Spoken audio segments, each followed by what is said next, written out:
नमस्कार दोस्तों। हम बीएनएसएस को देख रहे थे और बीएनएसएस के इम्पोर्टेंट क्वेश्चंस को, क्योंकि चूंकि सीआरपीसी बदल गया है तो आप जब पुराने छात्र हैं आपके लिए इम्पोर्टेंट हो जाता है आने वाले एग्ज़ाम की दृष्टि से भी। और एक ये भी चीज़ कि जो नए छात्र हैं उनको भी रिवाइज हो जाता है। चलिए इसी कड़ी में हम देख लेते हैं यूपी एपीओ या बिहार एपीओ जो भी एग्ज़ाम आने वाले हैं, इसके साथ सभी एग्ज़ाम्स के लिए। पहला प्रश्न क्या है, सेक्शन 6 जो बीएनएस का है उसमें क्या बताया गया है, इसको हम देख लेते हैं।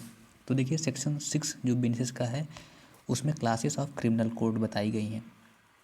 तो सेक्शन 6 में साफ साफ लिखा है कि राज्य में उच्च न्यायालय और इस संहिता से भिन्न कोई और न्यायालय किसी अन्य अधिनियम में बन रहा है तो उसको छोड़ करके क्या क्या होंगे, तो कह रहा है सेशन कोर्ट होगा, न्यायिक वर्ग प्रथम का मजिस्ट्रेट का न्यायालय, द्वितीय वर्ग मजिस्ट्रेट का न्यायालय और कार्यपालक मजिस्ट्रेट जो होते हैं उनका न्यायालय। इतने न्यायालय रहेंगे, ये बात आपका सेक्शन 6 कह रहा है बीएनएसएस का। दूसरा है निम्नलिखित कथनों पर विचार कीजिए। पहला कह रहा है BNSS extend to whole of India except state of Jammu Kashmir, बात खत्म हो चुकी है ये मामला।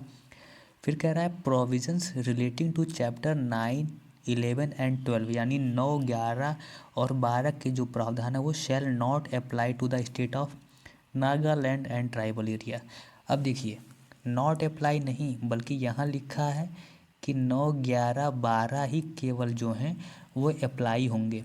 तो कहाँ कहाँ अप्लाई होंगे, तो वहाँ लिखा है नागालैंड में अप्लाई होंगे और जनजाति क्षेत्रों में, ट्राइबल एरियाज़ में। तो जनजाति क्षेत्रों से प्रश्न में पूछ चुका है कि जनजाति क्षेत्रों से क्या मतलब है। तो हमेशा याद रखिएगा जनजाति क्षेत्रों से हमारा मतलब है वे क्षेत्र जो 21 जनवरी 1972 से पहले भारत के संविधान में 6th शेड्यूल में जो 6वीं अनुसूची है उसके पैरा 20 में असम जनजाति क्षेत्रों में सम्मिलित थे। किस में सम्मिलित थे, असम के ट्राइबल रीजन में, ट्राइबल एरिया में सम्मिलित थे। और इसमें जो सम्मिलित थे असम जनजाति क्षेत्र में, उसमें शिलांग नगर पालिका की स्थानीय सीमाओं के जो भीतर के क्षेत्र थे उनसे अलग थे, ठीक है ना। तो यानी असम के जनजाति क्षेत्र शामिल थे लेकिन शिलांग नगर पालिका के अंदर आने वाले क्षेत्र इसमें नहीं थे, याद रखिएगा। एक दूसरा महत्वपूर्ण चीज़ आप यहीं से देखते रहिएगा, नागालैंड की बात आएगी तो संविधान में हमसे पूछ लेता है विशेष प्रावधान कहाँ किए गए हैं, तो 371A में है। और असम के संबंध में स्पेशल प्रोविज़न जो किए गए हैं वो 371B में किए गए हैं। तो ए में नागालैंड है और बी में असम है।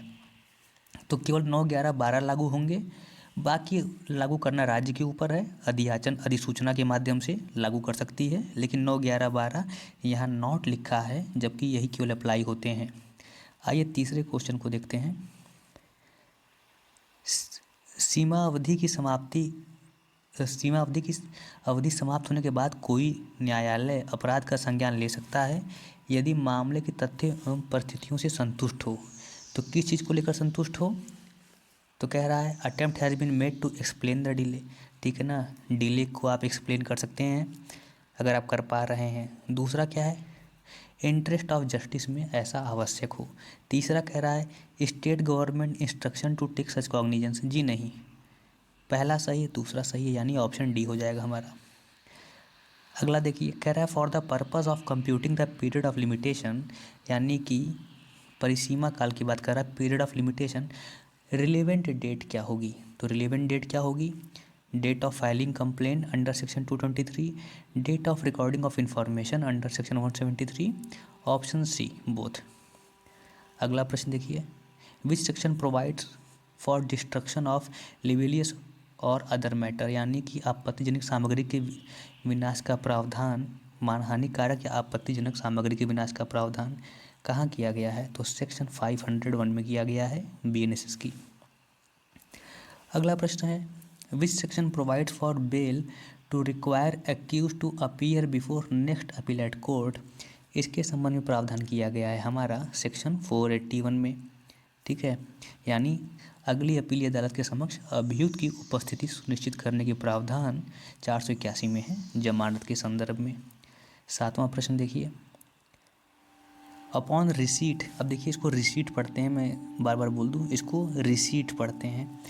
Upon receipt of mercy petition of the central government, माफी upon receipt of mercy petition the central government shall seek the comments of state government and make recommendations to the president within period of, कितने समय के भीतर, यानी दया याचिका प्राप्त होने पर केंद्रीय सरकार राज्य सरकार की टिप्पणियां प्राप्त कर राष्ट्रपति को कितनी अवधि के अंदर रिकमेंडेशन को भेजेगी, ये प्रावधान पूछ रहा है।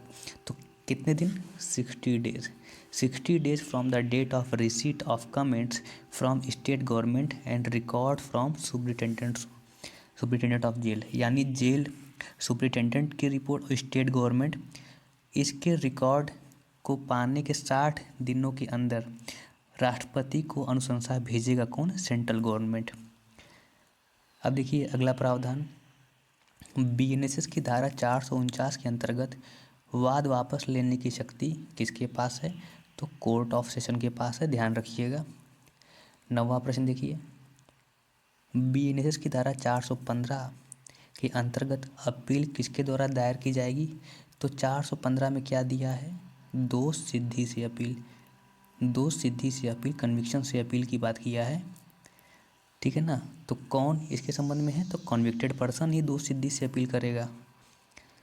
How many minimum number of जजेस of the high court required to sign the confirmation of death sentence, तो मृत्यु दंड की पुष्टि के लिए जो न्यूनतम न्यायाधीश चाहिए वो 2 हैं। अब देखिए अगला प्रश्न, 11वां प्रश्न देखिए, what punishment can be awarded to the staff accused under section 383, यानी किसी कर्मचारी का दंड दिया जाएगा 383 के अंतर्गत अभियुक्त कर्मचारी को, तो इम्प्रिजनमेंट विच में एक्सटेंड टू 3 मंथ्स, फाइन जो कि 1000 रुपये तक हो सकता है या दोनों, इसकी बात की गई है। 12वां प्रश्न देखिए, the provisions in the BNSS which may be invoked by civil court is provided, तो किस सेक्शन में दिए गए हैं, ये दिया गया है हमारा सेक्शन 384, यानी कि बीएनएसएस कौन सा प्रावधान सिविल न्यायालय द्वारा प्रयुक्त किया जाता है। अब याद रखिएगा सिविल न्यायालय द्वारा भी प्रयुक्त किया जाता है, रेवेन्यू कोर्ट और क्रिमिनल कोर्ट तो करते ही हैं, तो कौन सा है, तो 384 है। 13वां प्रश्न देखिए, section 349 of BNSS empowered the magistrate of first class to order person to give specimen of signature और हैंड राइटिंग, यानी 349 प्रथम वर्ग मजिस्ट्रेट को सिग्नेचर और हैंड राइटिंग देने के लिए किसी व्यक्ति को आदेश देने की शक्ति का प्रावधान करता है। 14वां प्रश्न हम देखते हैं, under which provisions of BNSS examination of witness in the absence of absconded accused can be done, यानी फरार अभियुक्त की अनुपस्थिति में साक्षी की परीक्षा किस धारा के अंतर्गत की जा सकती है, तो इसका आंसर हो जाएगा हमारा ऑप्शन ए 335, जिसमें अभियुक्त की अनुपस्थिति में साक्ष्य का अभिलेखन करने की बात की गई है। इसी के साथ ही साथ हमारा जो सेक्शन 337 है बहुत इम्पॉर्टेंट है, क्योंकि यही सेक्शन है जो सीआरपीसी में 300 था, डॉक्ट्रिन ऑफ ऑट्रिफॉइस कॉन्विक्ट और डॉक्ट्रिन ऑफ ऑट्रिफॉइस एक्विट, यानी दोहरे दंड के संबंध में, यानी कि एक बार दोषित या दोष मुक्त का दोबारा विचारणा ना किया जाना। अब ये हो गया है 337, ठीक है ना। अब 336 भी महत्वपूर्ण है, क्योंकि इसमें पब्लिक सर्वेंट यानी लोक सेवक, कोई विशेषज्ञ या कोई पुलिस अधिकारी, कोई पुलिस ऑफिसर है, उसके संबंध में वो जब साक्ष्य के लेकर के उसको द्वारा दिए गए साक्ष्य के संबंध में प्रावधान किए गए हैं 336 में, ये भी पूछता है। अगला प्रश्न देखिए, कह रहा है कुछ मामलों में लोक सेवक, विशेषज्ञ एवं पुलिस अधिकारियों के साक्ष्य का प्रावधान, हमने आपको ऊपर पहले ही बता दिया है, तो इसका आंसर क्या हो जाएगा, सी। अगला प्रश्न देखिए, बीएनएससी कौन सी धारा या प्रावधान करती है कि प्ली बार्गेनिंग का अध्याय किशोर न्याय अधिनियम यानी juvenile justice care and protection act पर परिभाषित किसी बालक या किशोर पर लागू नहीं होगा, तो ये कौन सी धारा कहती है, धारा 300, ठीक है ना, इसको याद रखिएगा। दूसरी चीज़ क्या याद रखिए, प्ली बार्गेनिंग पहले बाद में जुड़ा हुआ अध्याय था सीआरपीसी में, लेकिन अब इसमें अध्याय 23 है, याद रखिएगा प्ली बार्गेनिंग अध्याय 23 है बीएनएसएस में, और कहाँ तक प्रावधान है, तो 299 से 300 तक। यही 300वां अंतिम सेक्शन है जो कहता है कि plea bargaining juvenile justice care protection act के अंतर्गत किसी बालक या किशोर पर लागू नहीं होगी। 17वां प्रश्न देखिए, एक भारतीय नागरिक सिडनी में एक ऑस्ट्रेलियाई नागरिक की हत्या कर फरार हो जाता है और मुंबई में पाया जाता है। केंद्रीय सरकार की पूर्व स्वीकृति से उसे कहाँ प्रोसिक्यूट किया जाएगा?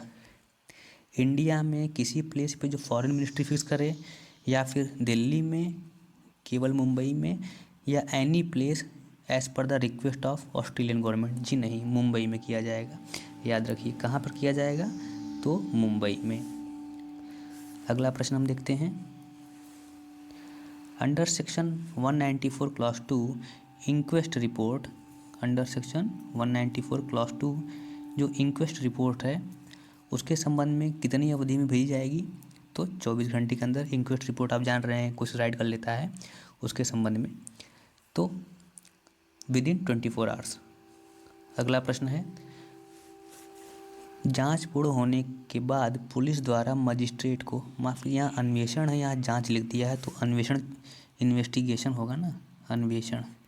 तो अन्वेषण पूर्ण होने के बाद मजिस्ट्रेट द्वारा पुलिस को अंतिम रिपोर्ट प्रस्तुत किए जाने पर मजिस्ट्रेट, क्या मजिस्ट्रेट बाउंड है conclusion drawn by the police? जी नहीं, मजिस्ट्रेट अगर बाउंड हो जाएगा फिर तो मामला ही ख़त्म हो जाएगा, फिर तो पुलिस के पास जो शक्तियां हैं उसका कोई मतलब ही नहीं है, फिर तो अंधाधुन एब्यूज़ होगा पावर का। मजिस्ट्रेट इज़ नॉट बाउंड, ठीक है ना, और may issue a process against the accused person, ठीक है ना। तो ये सही है, ये सही है, बी और सी ऑप्शन इसका डी हो जाएगा, बोथ बी एंड सी। तो इसी तरह आगे वीडियोज़ में भी हम मिलेंगे। धन्यवाद, शुभकामनाएं। आप मेहनत करते रहिए, रिवाइज करते रहिए, रिवीजन करते रहिए और सफल होइए। धन्यवाद, शुभकामनाएं।